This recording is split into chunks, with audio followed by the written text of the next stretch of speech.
Hey, this is The Hard Truth with Tony Shaffer, powered by 6 Sauer, Never Settle. I had a choice of what I carried in combat. I always carried the best. The best is 6 Sauer. I recommend you do the same thing. Never settle, carry 6 Sauer. We are on the America Out Loud Talk Radio Network, also available on the America Out Loud Podcast Network. Check us out.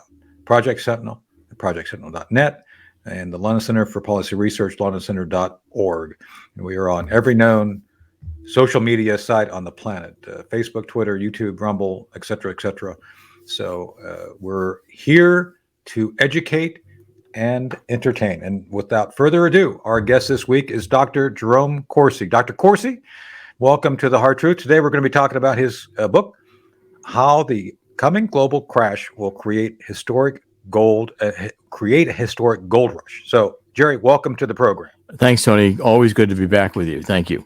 So I know our talks are always entertaining, draw a lot of interest, get a lot of good feedback and participation. You and I have had a unique role, I think, in being an annoyance to those in charge. Would that be an accurate representation? Yeah, I think it's actually an understatement. Drastically understated.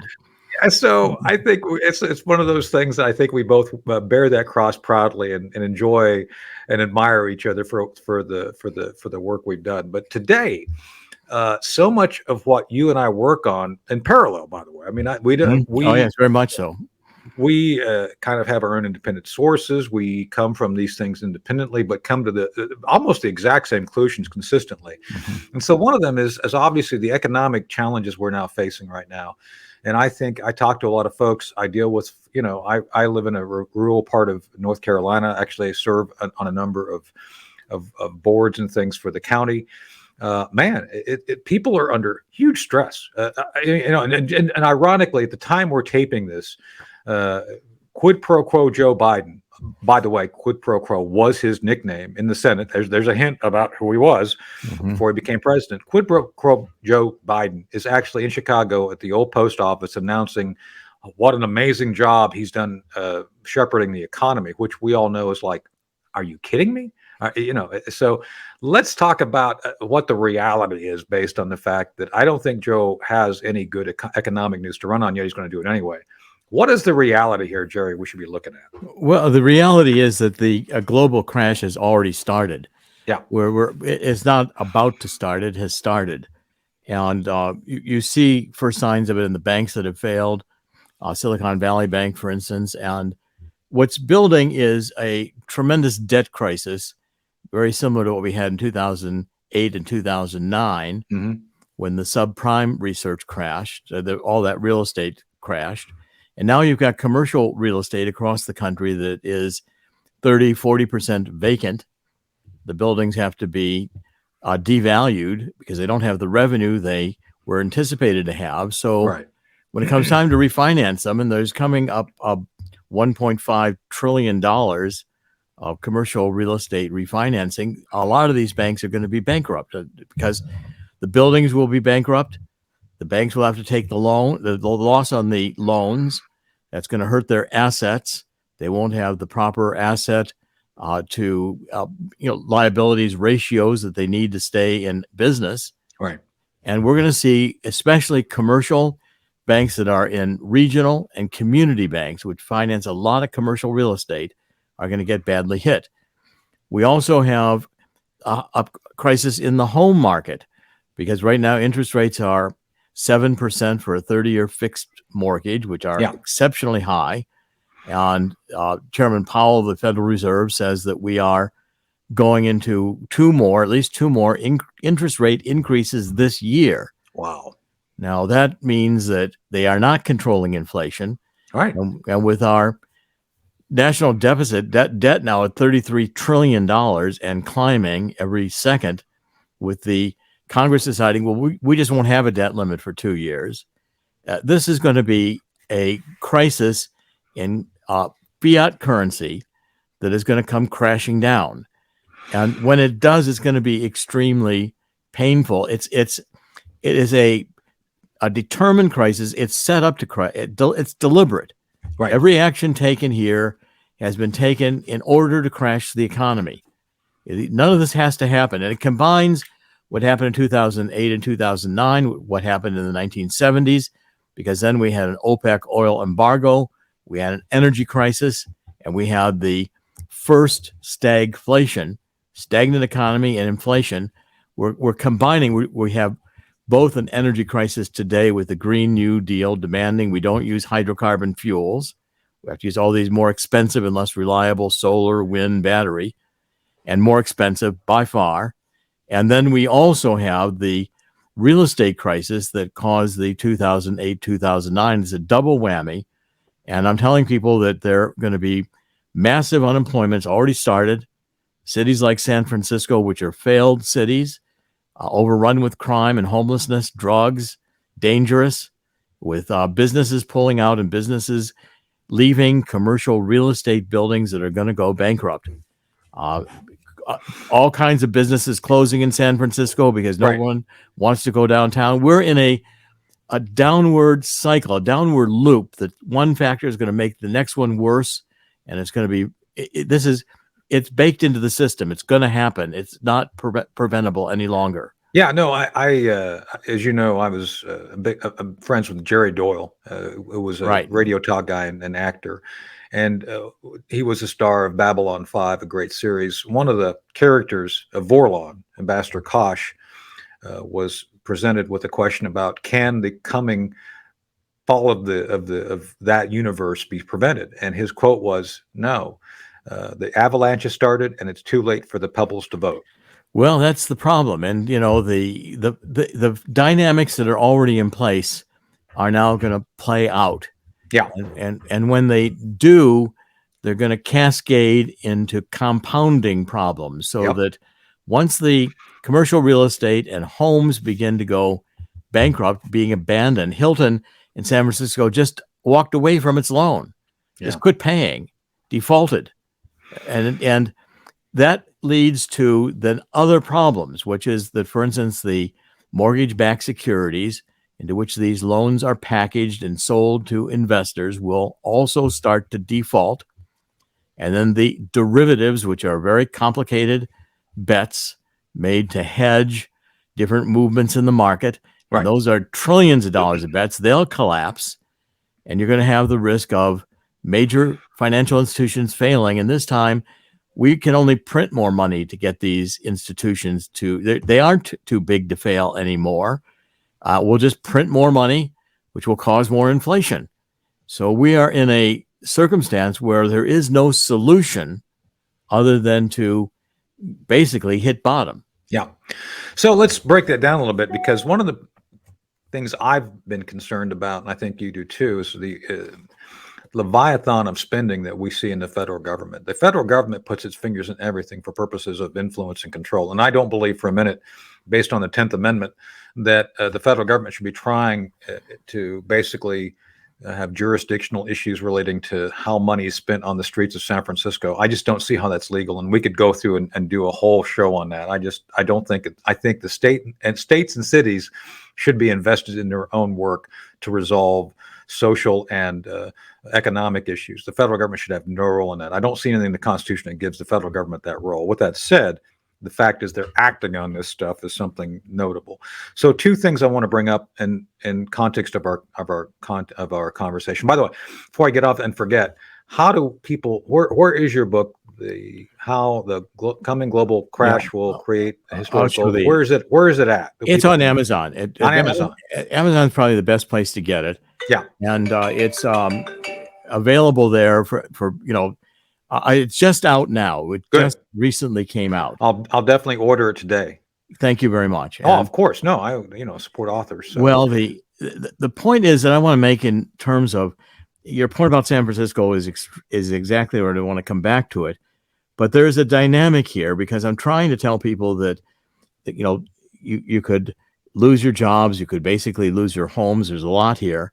But after the 1973 embargo, gold surged in this period of time. Okay, so in 1980, when Richard Nixon took us off the gold standard in the 70s, 1971, and put us on the petrodollar, or created the petrodollar. Yeah, $35 an ounce for gold. Yeah, By 1980, when Reagan was elected president, gold was at $843 an ounce. Yeah. And then in 2008, 2009, we had that great recession. Gold again more than doubled. It was 1,426. It was not quite twice as much by 2010. So gold is essentially doubling in these crises. Right. And then in the pandemic, we hit an all-time gold high of $2,074.60 for gold, an ounce of gold, on March 8th, 2022. Yeah. Now, the price of gold is going to be, there's a global movement away from the dollar. These BRICS nations, which is started out with Brazil, Russia, India, China, and South Africa. And now there's, maybe 20 or 30 countries that are joining the BRICS. They want to move away from the dollar as the standard of world trade. And that's going to happen. They want to move into digital currencies. China wants their currency, the yuan, to be the standard of world trade. Exactly. And the dollar, if it loses that status, is going to have a dramatic impact on the value of our currency, which impacts our standard of life. What's being done is there's, I think, an intentional, these decisions being made follow a pattern. You can see it in 1920s. We have pattern is boom, then there's a crash, then there's a depression, and then there's a war. So you have the roaring 20s. Everybody is drinking champagne in the speakeasies. And then you've got 1929 with the stock market crashing, 1930s with the depression, and we end up in the 1940s with World War II. Right. So here again, you've had, times look great. We come out of the pandemic with a lockdown, insane lockdown, but the government just throws money at everybody. Right. Okay. And we all get back to work. And look, stock market's at 33,000, the Dow Jones, and everybody thinks this is great. Money's keeping printing. So one day we'll wake up and the stock market will dramatically crash. And I'm telling people now is the time to get out of the stock market because I can't tell you what day that will be. But following that, we're going to have a massive economic downturn in the United States, which could have depression-like proportions to it. And the wars, we've got, Russia and moving nuclear weapons into Belarus. We've got Iran saying they're ready to test a nuclear weapon. We've got Taiwan on the edge of being taken over by China. And our, Blinken says he doesn't really think we are owing China to protect their national sovereignty any longer. Yeah. So, you've got here a situation which, and it's intentional. Right. It re-architects the entire nature of normality, and the Federal Reserve is only capable of producing bubbles. We're in another bubble. It will burst. Right. And the world is moving to gold. So, let's give context to help people understand and help reinforce the need to go to gold. I'm with you, but I think people have to understand that some of the recent actions which have been in the news relate directly to weakening the economy. So two things most significant, which I want to break down, and then that brings us back to China and some of the issues I want to also touch on, is the debt ceiling issue, the whole idea that, quote unquote, they're cutting programs. They didn't cut a thing. They only reduced the amount of increase per year per budget. Thank you. People don't understand that. Yeah. That's what it doesn't mean they cut the program. No. It's still going to expand. It just won't expand quite as fast. Exactly. So clearly you and I, the American people, are being lied to. There was no cuts. It was simply a diminution of the increase. It was slowing of the increase in the percentage per year that they increased budgets. There's no cut. There's never cuts. And I personally get fed up with the government, to include the Federal Reserve and others, professionals who are supposed to be stewards of taxpayer money, or in this case, they aren't actually dealing with taxpayer money because they're basically printing up money out of whole cloth, to your point, right, weakening every aspect of any real dollar. I don't think people understand, Jerry, the moment you start having the government promote and produce money that's not linked to anything real, they devalue everybody's savings. They devalue every aspect of our society and creates not only inflation, but diminution of the value of what you and I have worked to save up. And plus, another thing, I was at an event here recently this inflation affects every American in ways they don't fully understand. I was at a meeting at the Currituck Republican Party with their commissioners. They have to increase taxes locally to actually fund what they already approved because of the inflation. The very projects which were approved years ago for to be built now are going to cost 3 times more. So American citizens up and down the line in ways they don't fully understand are being victimized by this bad fiscal policy. Would you agree with me on that? 100%. I mean, look, the Federal Reserve now has become a Ponzi scheme, Right. because we basically are saying the Treasury issues debt, the agencies issue debt, like this mortgage-backed securities, Yeah. and then the Federal Reserve just buys them. We buy our own debt. Okay, so now the Federal Reserve balance sheet keeps doubling, booking these debts as they were, Treasury bonds, mortgage-backed securities. They book them as assets. Right. So now we're up to $8 trillion in the Federal Reserve owning U.S. Treasuries and mortgage-backed securities and other agency bonds. And it's just a scheme. Yeah. We print more money, Federal Reserve buys it, puts it on their balance sheet. But when this stuff starts collapsing, there's no assets underneath that as a safety net. There's no gold there. There's no nothing there. I mean, we've already got a cryptocurrency made up out of nothing. And the full faith and credit of the United States. What does that mean? Under the new monetary theory, which is what the left thinks is the Bible of fiat currency, we'll just print more money to pay off the debt. So we'll create a one coin that's worth $33 trillion, and then we have no more debt. Right. Wave a magic wand. Totally insane. So, by the way, on a personal note, do you think that maybe if John Kerry, the czar, the green czar, actually offered up kind of theme flights? Remember the Munsters, the TV series of Munsters? Maybe if he did like a theme where he rent out his private jet for a Munsters themed weekend or something, would that help alleviate the debt? Do you think? I mean, he could put the bolts in his neck and everything. I think it'd be a moneymaker. I'm not sure it'll pay off the debt, but it'd be fun, right? John Kerry's never seen a scheme of an enemy of the United States that he didn't like. And he's behind Iran. He's now behind climate change. Exactly. Anything that John Kerry gets behind, you can know is going to hurt America. Well, that's the next thing I want to cover is the so-called Inflation Reduction Act. Have you ever heard of a bill so badly misnamed? No. See, I want to add to your point earlier. You see, when you pointed out that we're not cutting programs, we're just slowing the growth. That's only some programs. The cuts. They've also taken other programs which they wildly accelerated. So the entire amount that we're spending under this, Inflation Reduction Act becomes dramatically larger. Right. We have deficits today which were unimaginable 10 years ago. I mean, we're running $3-4 trillion debts, and no one seems to care. The Congress, and by the way, I think the corruption in the Bidens being bought off is rampant. I think the BlackRock and all these other groups with money find that they can buy a senator and a congressman very cheaply. James O'Keefe has demonstrated that with his most recent exposés of BlackRock executives. The point is, we don't have a Congress anymore that is working for anybody but their own pocketbook. And Joe Biden is the poster boy for that whole effort, and he's not going to discipline anybody. First of all, Joe Biden's not even going to know what's going on. Yeah. But the people behind Joe Biden are going to keep collecting the money.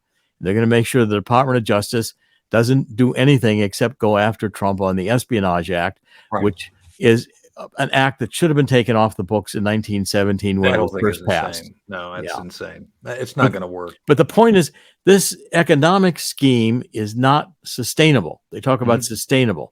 This is it's a high wire act with no net, and the high wire artist is not particularly good at it. So I agree with you. And I think this is the thing the American people have to understand. This is why I want to continue the education through our discussion of these topics, to reinforce the need for people to look at gold as a real resource because of what's about to happen. And the other thing regarding this inflation this inflationary period that we're going through, this desire of the Chinese to help crash our economy, because obviously if they crash our dollar, to your point, they get the yuan and it becomes the global currency. These are all pertinent things, but this is where we right now, through the Inflation Reduction Act, are actually giving the Chinese ammunition to use against us. I was kidding with you in a pre-interview here, but Jerry, how much sunlight does it take to actually manufacture a dashboard on a Prius? I mean, it's a trick question. It's a trick question. Of course. I mean, this whole climate change nonsense, and China, the BRIC nations, India, Russia, they're using hydrocarbon fuels and laughing at us. Yeah, and the answer is that you can't use sunlight to make it. That's right. Only hydrocarbons, the abiotic results of planetary processes. This is I always remind people: if you want to study climate, study geologic time. If you want to understand petroleum, study geologic processes. All of this fiction that the left has created regarding renewable energy. You've got degrees in this. I do. You are actually accredited in this. I mean, I know, as bizarre as it is. This book that I did here talks the truth about energy. Yes, and essentially, I read a whole chapter. I was reading some of it today on my program, thetruthcentral.com, and the sun heats the earth. Right. Okay. Right now, we're in a solar maximum. We're about to have solar flares. The sun is hotter. So you could actually explain any global warming that's gone on by the action of the sun right now. What little there was, but yes, you could absolutely. Very little. I mean, very little. It's not measurable. I mean, the problem is it's not practically measurable. It's not practically measurable, and the interaction that goes on with the sun. When the sun is more active, we get fewer cosmic rays that hit the Earth, right? Which means that there are fewer clouds formed because the cosmic rays actually ionize the atmosphere and clouds can condense. Right. Which again, people don't understand because they don't know the chemistry, they don't know the physics. But when clouds are not in the sky, because they're the cosmic rays, the sun's blocking the cosmic rays from hitting the Earth, that's another compounding factor that increases the warmth on the Earth. But these factors are so massively to cause a solar flare involves so much incomprehensible energy that these are beyond the fact of human beings burning hydrocarbon fuels and emitting carbon dioxide have zero impact on these types of things. Right. The currents with El Nino coming in, with the currents in the Pacific shifting, have massive force. And the Earth is a dynamic place and a changing place, and a little bit more carbon dioxide. We had much more carbon dioxide when we had the last ice age. Carbon dioxide's actually been reducing in the atmosphere in geologic time. Right, exactly. So we could go through the science again, but we don't have time of the show. Maybe we can break it. But I do want to link the fact that all the things that we're talking about, that the fact that you have old Boltnick, John Kerry, and others trying to push us towards this green economy benefits China, because to basically make real their fiction, you have to have rare minerals, you have to have cobalt, lithium, all sorts of other things, which are basically refined and retained by China, which means we have to pay the Chinese. And when you start looking at all of these batteries, all of the solar panels, they're all produced by China. So the very thing we're doing to weaken our ability to grow, I mean, CO2 is a plant food, to actually increase production.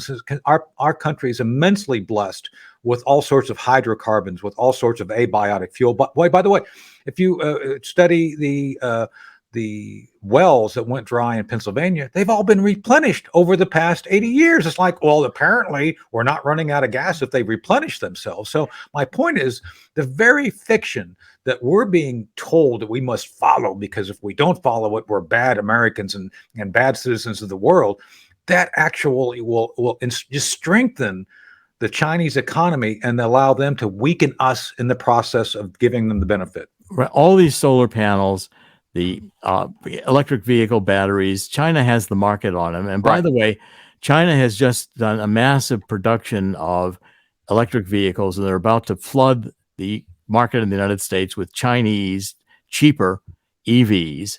And again, we lose out because we allow China with its slave labor, with its, Yes. its government funding of industry. Our EV plants are closing. One of the largest EV plants just closed this past week. And I think Lord's, the one that was, I'll have to get the name of it correct, but one just closed. And the EV production is costing car producers millions of dollars. It's not yet. People who own EVs know what a pain they are to own.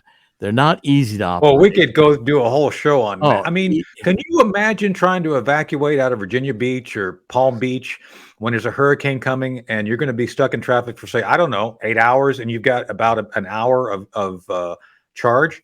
Where does that leave you, Jerry? I mean, are you kidding me? When your car stalls, you can't move it. You can't roll it. We're gonna be joined by Tanya here in a second. Tanya and I were in New York going to an event, and we had made the mistake of getting into a taxi that was a Prius. And this thing, Jerry, in the tunnel down by Battery Park, the Battery Tunnel, it dies halfway through the tunnel. Oh no! Well, I swear to God, she can tell the story when we get back. But I mean, she and I, we are literally pulling our luggage out, trying to dodge traffic to get out of the tunnel the way we came in, because of green energy. It's important. Well, it's that, right? the whole green energy.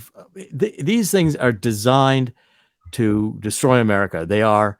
Yep. We're taking these are neo-Marxist ideas. We're taking a destruction of America, which is a conscious destruction of America. And I've been writing about that. I mean, this is not accidental. We do not have to be in this economic crisis. We don't. We're in this economic crisis because we've created it. Right. And the Federal Reserve is only capable of creating these kinds of crises. It's done it over and over and over again. The Federal Reserve can do nothing but create bubbles. And by the way, while we're producing all this money, we've got the greatest contraction of the money supply in the United States since the Depression. Now, that's one of the big indications that we're about to have a crash. Right. And so we're going to continue our discussion with Dr. Jerome Corsi, how the coming global crash will create a historic gold rush. Stick around. We'll be right back with more of the Hard Truth after this break. Hey, this is the Hard Truth with Tony Shaffer, Part 2, powered by Sig Sauer. Never settle. I didn't. You shouldn't. I always had a choice of what I carried in combat. I always carried the best. The best is Sig Sauer. Never settle. We are on the America Out Loud Talk Radio Network, also available on the America Out Loud Podcast Network. Check us out, Project Sentinel, projectsentinel.net, London Center for Policy Research, londоncenter.org, and all of our social media, Facebook, Twitter, YouTube, Rumble, etc., etc., etc. We're back again for Part 2 with Dr. Jerome Corsi, Jerry Corsi, in his book, How the Coming Global Crash Will Create a Historic Gold Rush. And I recommend you pick it up. I'm going to pick up a copy. It's on Amazon. And we're joined the second half, in addition, with the let me get my word descriptions out, as I always do. Where are they here? Oh, here it is. The effulgent Tanya Miller from Hawaii. I'll have to look that up. It's effulgent. And then the Sheeny, Chris Cordani, which is you're kind a walking of thesaurus. Yes, yeah. You're a walking thesaurus, sir. That's right. Well, you're not like the Charlie Sheeny that I know, but you are Sheeny. So just saying. So, when I was younger, maybe. When you were younger. Well, winning, right? Winning. We're winning. So sort of. So here we are. Winning. So here we go. So we're going to continue our discussion with Jerry on what we started. So Tanya, tell us before we start getting into this about the event in New York I referenced in the first part of the show. Is like the Prius from hell that got us stuck in the Battery Tunnel, right? I mean, that was just insane. Yeah, I'll try to quickly summarize it. But we just arrived from DC to New York City Penn Station, and we stepped outside. We're hailing a cab. There's the long line that's always there. And I don't know. If you remember this, Tony, I was feeling something was not feeling right about this did. cab. You said something was not right. And we were like, we're already inside. And I was like, I can't justify getting out of the cab, but something was telling me. So it didn't make sense. So we just he left. Everything was kind of weird. I think maybe he had heads up. Things were awry, but he went anyway. And so then he took the wrong road, put us in the tunnel. We weren't supposed to go into the tunnel. Oh, yeah. We weren't even supposed to go in the tunnel. We're on our way to the board meeting. Yeah. So we're in a hustle. And yeah, it was very dangerous because it died in the tunnel on a curve. And I quickly said, we got to go. Like we're not. Yeah. And we weren't safe there. get out. It was dangerous because it died in an inconvenient place. It was very dangerous on a curve in a tunnel. How much worse could you get in New York City? And we had to run. There's no sidewalks on the side there, so we had to go all the way up. It was quite dangerous and cross traffic. But so many dangers. And as you can imagine, Jerome, with your visits to Hawaii, and that's where I live right now, where are we going to fit all of these charging stations? We already don't have enough. The minerals and all of those things, all of the humanitarian stuff. And like Tony said, who has access to those? It's just one hell of a created crisis, and it's not going to work. So that's my take on that issue. It's an idea that it doesn't really work, and it was not very well thought out. I mean, this is, that's good. Let's have electric cars. Well, the first cars ever made were electric vehicles, and they abandoned them because hydrocarbon fuels are much more effective. And it's simply, it makes sense because when you really think about the nature of storing electricity in a battery, it's less efficient, more costly. All the minerals that have to go into that battery, all the hydrocarbon fuels that have to be used to produce the electricity. I mean, it's a bad idea. And so, Jerry, to that point, I mean, I had to trip out to LA 2 weeks ago, and I got to rent a car, and I was driving around, and I've been running operations since the 80s there in the city as an operative. I wasn't there as an operative this time, just saying I was there for meetings. But the whole construct of LA is based on roads and motoring. It is. What was that old song? Nobody walks in LA, walking in LA, nobody. Missing only persons walking in LA. That's the one. Thank you, Mr. 80s. Great. By the way, we should talk about that on your show sometime, right, Chris? I mean, that was a great song. Oh, we are going to. We're going to. It's great. I look forward to it. By the way, everybody check out Chris's Outhouse Lounge when you can. Chris and he's got great guests. We had Taco on recently, right? Tony, you've been on several times. Tanya, it's a great show. Tanya, we have to get you on another one. Tanya, you need to come Jerry, you might enjoy some of this with us. Sure, why not? Anyway, back to LA. Nobody walks in LA. Only losers walk in LA. It's all about gas. So I was driving around, looking, noticing there was very few losers because everybody's driving. The idea, and then by the way, I saw maybe 1 in 100 electric cars as I'm driving around, because first off, they're expensive. Most people can't afford electric cars. They're pricey to begin with, even with the discounts. And then you got to have a charging station in your home to basically, make sure you can charge it.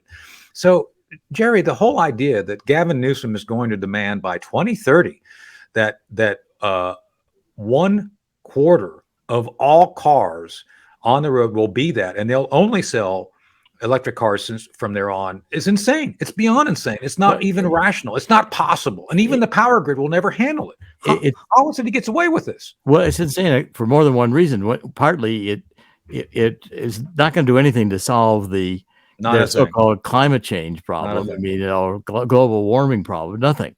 It's going to be probably intensify global warming if their theory was right, and their science is just junk science. It is.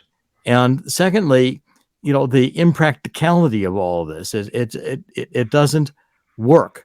I mean, when you look at LA or these other cities, if you were ever to think about walking anywhere in the United States for any distance, there aren't sidewalks anymore. Right. You have a lot of interstates connected, a lot of routes connected. You can't walk from city to city anymore. It's not possible.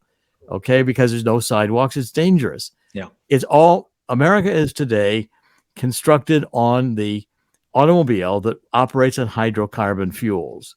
Hawaii, where are you going to put the charging stations? I mean, first of all, in rush hour in Hawaii, you can't go anywhere anyway. I mean, everybody's trying to get into Honolulu. Jerry, it's worse than DC, or just as bad.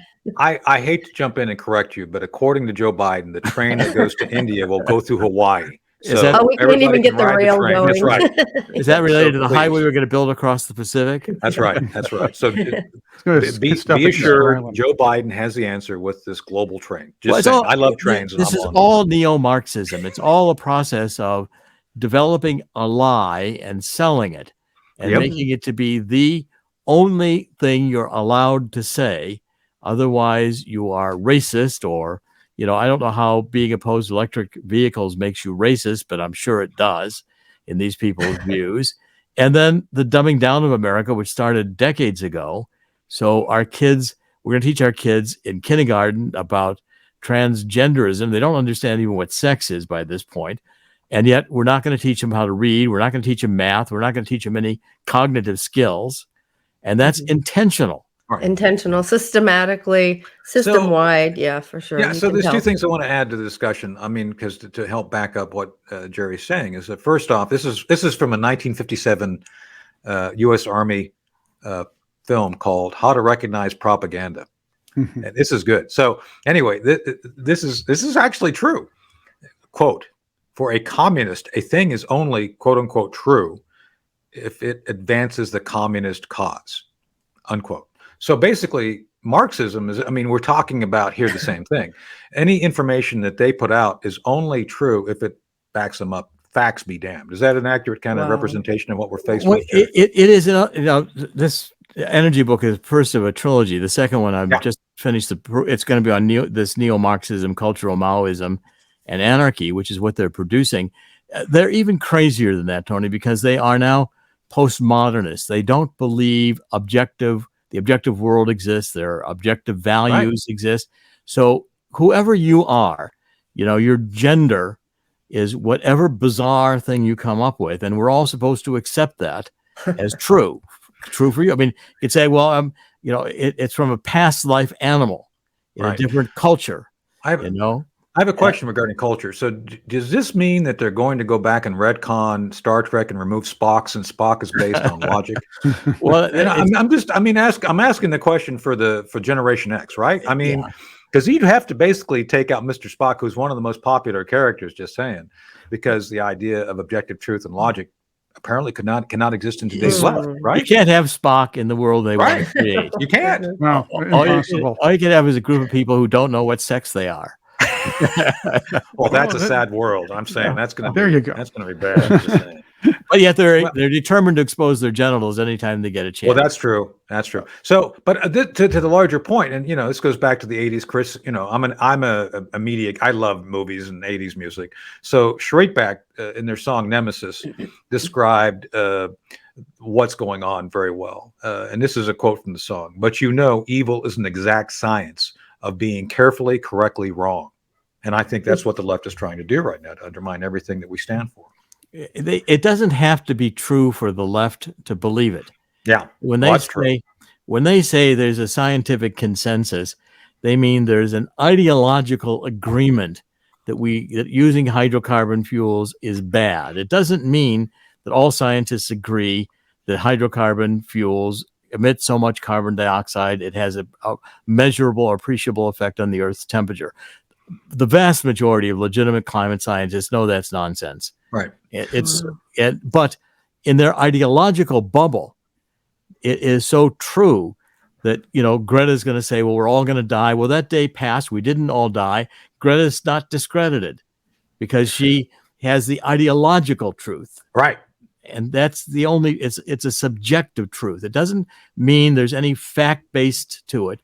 So when they do fact checking, they just say, well, you might be right, but it's not true because it doesn't agree with our narrative. All about narratives. There was a professor. Go ahead, Chris. They understand the language of condescension and snark, which is no replacement for intelligence. Yet it eases the mind. It eases their mind. It makes them feel smarter than everybody else. I'll never forget. There were two commercials. There was a commercial I saw about the New York Times. And there was a guy who actually, the one line of the commercial was a gentleman saying, when I read the New York Times, I feel smarter. The problem is there's a big difference between becoming smarter by researching on your own or listening to the right people or dealing with the science and any kind of science, and feeling smarter by reading something with words you probably don't understand, but saying, hey, these guys sound pretty cool. This guy has a pair of glasses. He's smarter than me. I'm going to follow him blindly.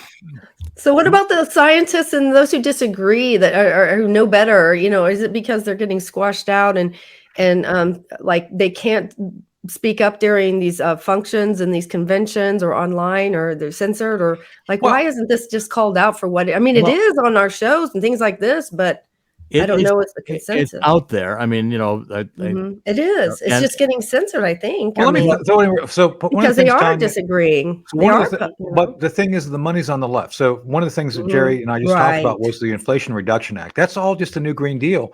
So if you want money out of that pot, which is billions, you got to go along with the lie, right, Jerry? Right. Yeah, That happens systematically, I and the believe. scientists who are in universities don't want to go against the tide. They're going to lose their tenure. They Right. want to be Or the money. funded, they want to be funded. They want money. They want to be, and so there's an enormous pressure to just go along with climate change. And so everything, I mean, you Google, find out what's going on in climate change. Everything that you can think of is attributed to climate change. We have a flood, climate change. We have high temperatures in the South, climate change. Everything is climate change. So if everything is climate change, it doesn't mean anything. Right. It's just but like everything else, the psychology we can see, but not everyone can. And they have to start learning and get a paradigm shift where they accept that, oh my gosh, there are people who disagree. This is not a consensus on facts here. And yet we're having this ideology just droning on in every facet of our life. And it's this paradigm shift where they have to accept that, wow, there are experts in fields that know better who are speaking up, but I'm not getting their take on this. Why? Well, that's the same with every major issue. I want to give you one good answer that I think the Milankovitch cycles. Okay. Now this has been established. We know it's a fact that the Earth goes around the sun in an elliptical orbit, and it gets more elliptical over about 100,000 year cycle. When it gets out to the most elliptical in this cycle, we have an ice age because we're farther from the sun. Now any climate scientist knows that it has nothing to do with carbon dioxide. Nothing whatsoever. Yeah. But in geological time, we have a pattern of ice ages that coincide with the Milankovitch cycles getting more elliptical for our orbit. And about 6,000 years, we're going to have another ice age. Just saying. Well, it's going to happen. And the exact year it's predictable is not necessary. These things are fluid dynamic systems, and there's variances in them. So the idea, though, that the sun is the fundamental driver of light and heat on Earth. When the sun burns hotter, like it's doing now, it's going to have more radiation hitting the Earth. Right. Without these, what they call, these global warming factors, we need to have carbon dioxide and others. Water vapor is the major one of the suppressants, keeps the warm into the Earth.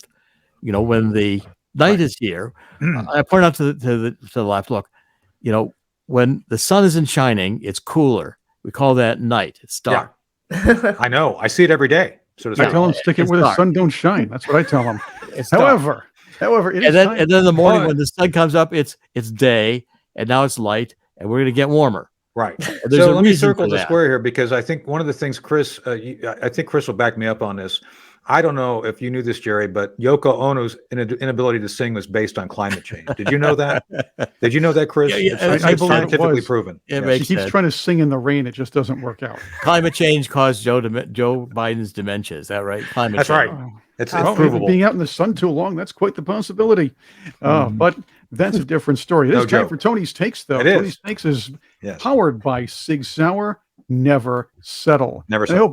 I hope we don't settle. Tony, I want your take on this, because Daniel Penny, Daniel Penny, he's the gentleman who tried to defend other people in the subway. He did. In New York City. He was indicted earlier this week.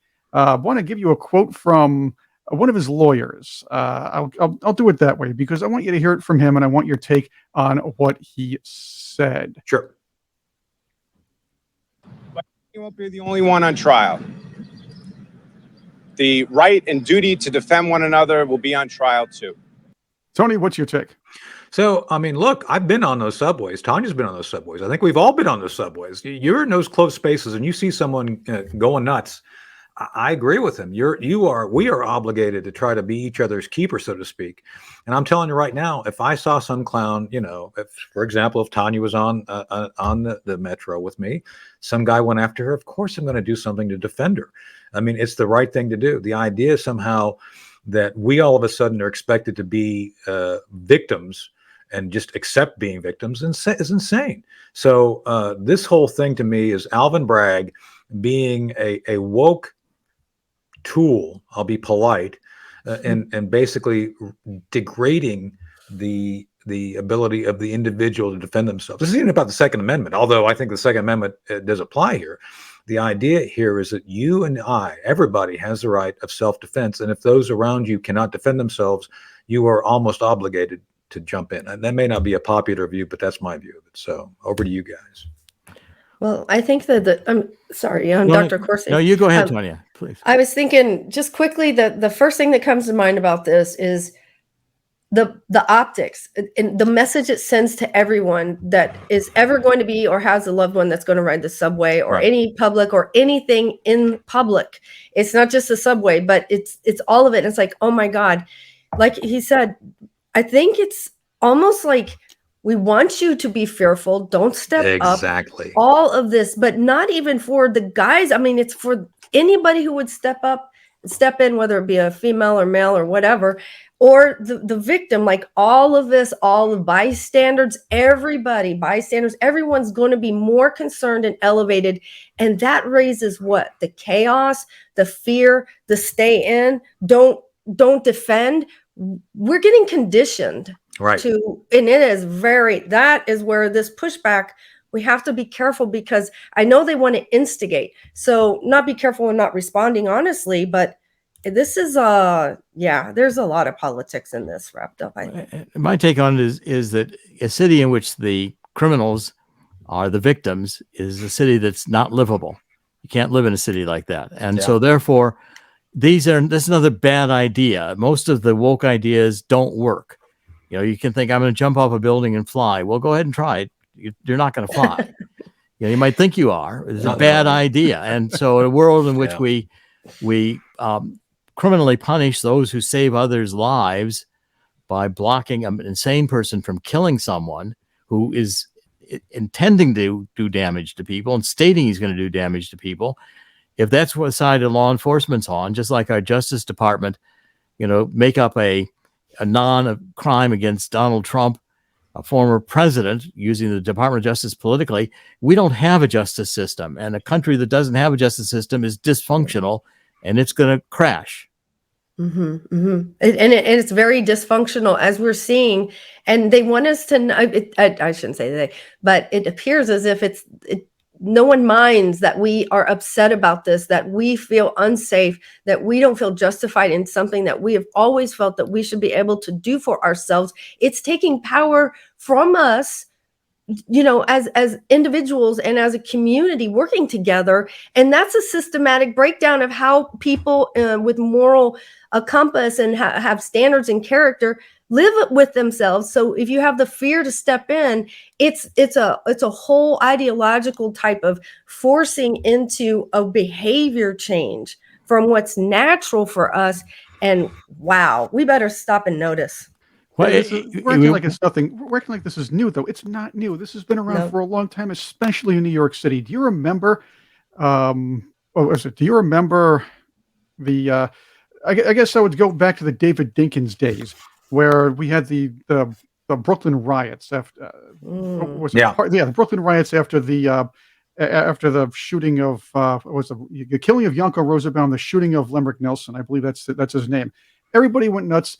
Dinkins wouldn't order police to stop. He just said, let them all blow their steam or whatever. And it took 3 days for that to get put out. 3 days. But these are ways to condition the society to walk itself into slavery. And a society that does not object to this and can't stop it. And it's being done to destroy the United States of America. It's the evolution of Marxism into neo-Marxism. Mm-hmm. They decided that workers of the world weren't going to revolt because we have labor unions and we can share the wealth. We do various things to make it profitable for a middle class to survive. But if you can destroy the middle class, and if you can make people feel unsafe, and if you can engineer them into doing things that are intentionally destructive of God, of family, of morals, confuse them, create confusion, have Antifa burn down Portland every night and nobody gets punished for it, and the Department of Justice takes a knee to Black Lives Matters, we no longer have a functioning. We're being engineered into totalitarianism, and it's not very far away. Right, and that's the path this is all combining, excuse me, to basically come together on Yes, a new Green Deal. and it's conscious. They know what they're Right. doing. They understand the psychology. This is, and they understand how to. These are destructive, lying themes that if they can, I mean, we have a Supreme Court justice that can't tell you who a woman is. Now, that to me is ridiculous. It's a joke. We have a couple minutes left. And I want to throw a kindergartner knows it's a joke. I mean, look at these kids. They look confused. Mommy, what's going on here? I feel your pain, Jerry. Yeah, right. We have a few minutes left. I want to throw a couple more at you guys if we can. Liz Cheney says we're electing idiots. Was she looking in the mirror? Sure, but the idiots are being propped up by the media. What's your take? Yes, just yes. She is an idiot, and yes, she was elected. And I think it's interesting that she, of all the people who had served in government, knows for a fact that she would have never been in government if not for her last name. Cheney, she had no chops to jump in there. And so she was indeed an elected idiot.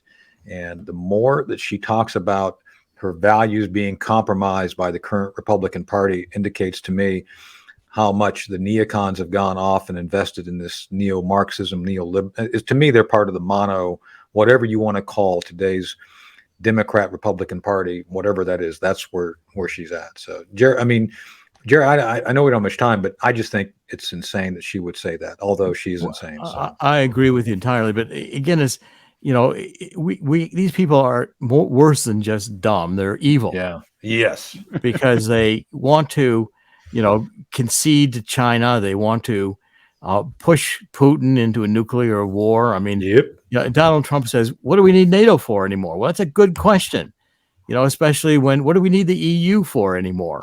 These are things that are destructive ideas. And we have politicians who are making so much money from these bad ideas. Yep. How much money is being made by the arms manufacturers who deplete our arsenal to send it over to Ukraine where it gets lost, the arsenal we left in Afghanistan. Another created crisis. Yeah. And they make billions of dollars on it. The politicians get paid very handsomely and get jobs when they want to retire. And we're about to get the pinch. Right. And we're about to get that pinch. Yeah. I mean, look, people should go back and listen to Eisenhower's warning of the military-industrial complex because we're living through that right now. I just re-listened to his speech on that. That was his last speech of his presidency. I think he recognized that he'd made some huge mistakes in creating this. And, to both of your points, all of our points, Operation Dark Heart, when I wrote that, we could have won the Afghan war and been out of there in 2004. We were done. We could have gone into Pakistan and been done with it. Instead, they decided to make Afghanistan into Minot, North Dakota. That it was nation building. It was all about trying to create this grinding, continuous requirement for military equipment and gear. We chose to lose the Afghan war because it was simply a 20-year investment of the military-industrial complex to parade its insanity. And that's the way I look at it. And I know it's not a very popular view, but it is what it is. Well, it's about money. Yes. And it's about, they don't care to destroy America. It's okay. In this global crisis that's going to occur, there are people who are architecting it because they're planning to pick up the assets for cheap price. Well, that's the point. And so, and here we are at the end of the show, and that's where we end it, on where we began. Pick up Jerry's latest book, How the Coming Global Crash Will Create a Historic Gold Rush. Go out, rush out, and pick it up now. And I'm serious. I'm literally playing with my phone, putting two in my outbox here on Amazon. So, Jerry, Dr. Jerome Corsi, Jerry, thank you for being on The Hard Truth with us today. It's been a great conversation, and I hope you'll come back again. Anytime you ask. I enjoy it, and I enjoy being with all of you guys, and I think it's a good conversation. Thank you for inviting me. Thanks, Jerry. Thanks, Tanya. Thanks, Chris. And, of course, a shout-out to Cherie Curry, who does our bumper and theme music. She's out in, I think, Boston this week doing cool things. Look her up. Check her out. She's still rocking and rolling in her 60s. She's, like me, not in a wheelchair yet, thank God. So we're moving right along. So thank you all for joining us this week on The Hard Truth, and we'll see you next week. I woke up in a derelict delirium to a stranger's kiss and a broken opinion.